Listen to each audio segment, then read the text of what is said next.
The Beatles were never scared to try something new and experiment with different sounds. The Fab Four revolutionized popular music in the second half of the 1960s, evolving from their early rock and roll stylings to create an innovative, psychedelic, and avant-garde new sound. The band began to really consider what they might do with an album and how they could push musical and lyrical limits with 1965's Rubber Soul, which is credited with starting that journey.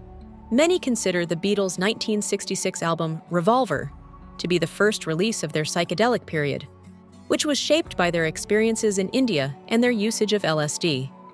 By utilizing innovative studio techniques and capturing the spirit of the so-called Summer of Love, the band Sgt. Pepper's Lonely Hearts Club Band revolutionized the way albums were made the following year, permanently altering the course of music.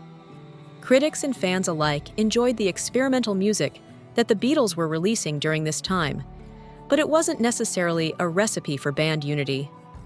John Lennon's distaste for Sgt. Pepper, Paul McCartney's alleged attempt to undermine his efforts on Strawberry Fields Forever and Let It Be have all been examined in recent issues of The Echo. They have also investigated the circumstances surrounding Ringo Starr's temporary departure from the Beatles, which occurred during the recording of Back in the USSR for 1968's The White Album.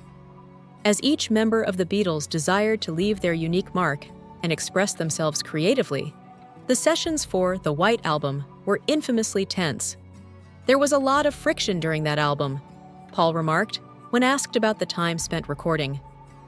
The breakup of the Beatles can be heard on that album, John said afterwards, adding, "We were just about to break up, and that was tense in itself." Back in the USSR was only one of many contentious topics discussed during those sessions that spanned May through October 1968.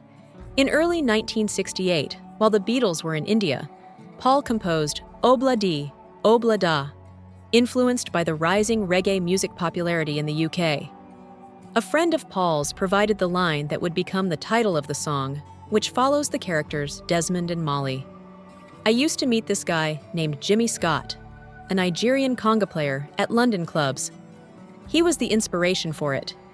Obla Di, Obla Da, life goes on, brah, was one of his many phrases.